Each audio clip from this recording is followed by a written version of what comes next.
Hello and welcome. Today, we're diving into a really fundamental topic in genomics. We're going to talk about a massive data problem. How do you take the raw, kind of chaotic output from a DNA sequencer and turn it into something structured, something meaningful that actually powers modern science? Just think about the scale for a second. A single run on a sequencing machine can spit out billions of tiny DNA reads, and for each one, we have to figure out where it belongs in the reference genome. You end up with this absolute mountain of data. So how do we possibly store and query all of that without everything just grinding to a halt? Well, the answer isn't just about throwing more computing power at it. Like a lot of things in bioinformatics, it's about being clever, about having an elegant structure. We need a format that's more than just a data dump. It needs to act like a super efficient, queryable database. And that brings us to the industry standard solution, two formats called SAM and BAM. Now, you can think of them as two sides of the very same coin. They hold the same information, but they're each designed for a very different purpose. So, on one hand, you've got SAM, which stands for Sequence Alignment Map. It's a plain text file. That means you, a human, can open it up and actually read it. It's totally transparent. But the downside is, it's enormous. Then you have its binary twin, BAM. Now, this is compressed. It looks like gibberish to us, but for a computer, it's incredibly compact and lightning fast to process.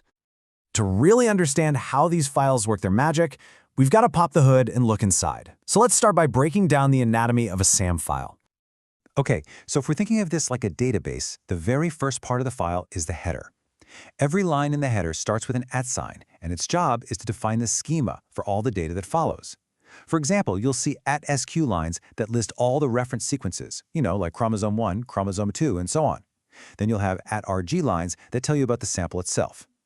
This header is what makes the whole dataset self-contained and reproducible.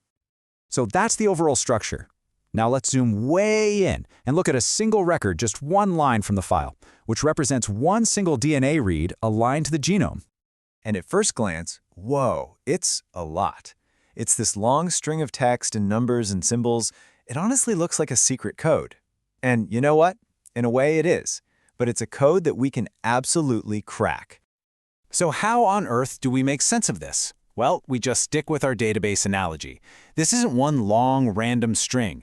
It's a record, a row, and a table with very distinct, very well-defined fields or columns.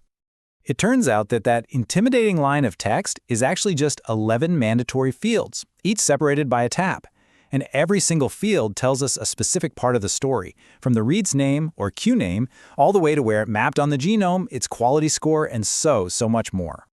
Let's just pick one of those fields to focus on for a second. The fifth one is called MAPQ, which stands for mapping quality. And in our example here, the value is 40. But what does a number like 40 actually mean?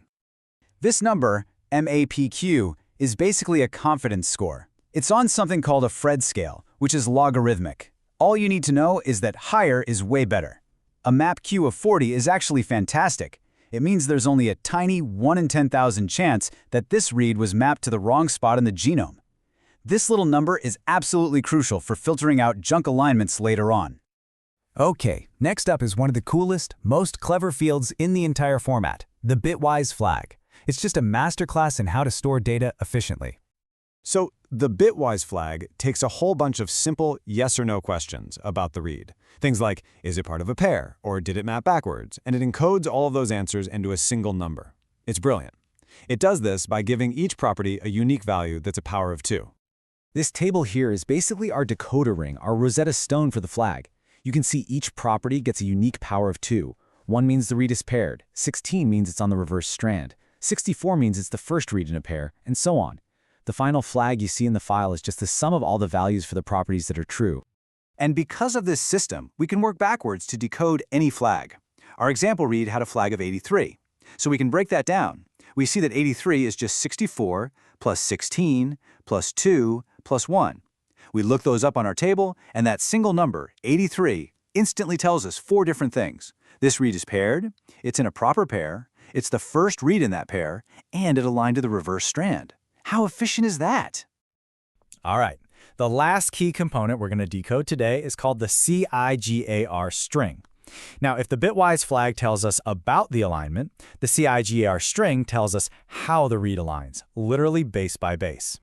CIGAR is a funny name, But what it does is provide a super compact report of exactly how the read sequence sits on top of the reference genome.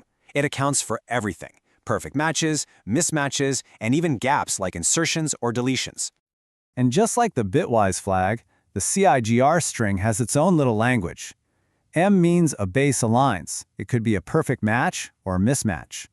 I tells you there's an insertion in your read that's not in the reference. D means there's a deletion from the reference. And S stands for soft clip, which just means some bases on the end of the read didn't get aligned. So let's decode a quick example.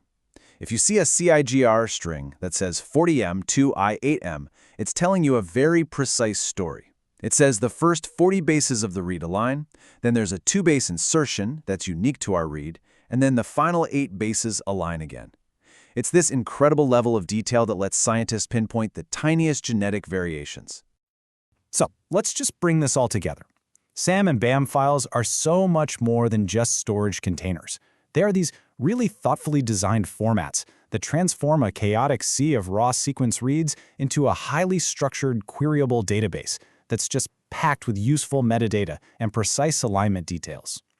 And once you can decode these fields, the mapping quality, the bitwise flags, the CIGR strings, you move past just storing data and you can start asking really deep biological questions. This is how we find genetic variants, how we analyze gene expression, how we explore the incredibly complex stories that are written in our DNA. So the question isn't just how to read the data anymore, it's what stories are you going to find with it? And that's all for this explainer. If you found this breakdown of SAM and BAM files useful, please do us a favor and hit that like button, share it with a colleague, and subscribe for more deep dives into the tools and concepts of bioinformation. Thanks for watching, and we'll see you next time.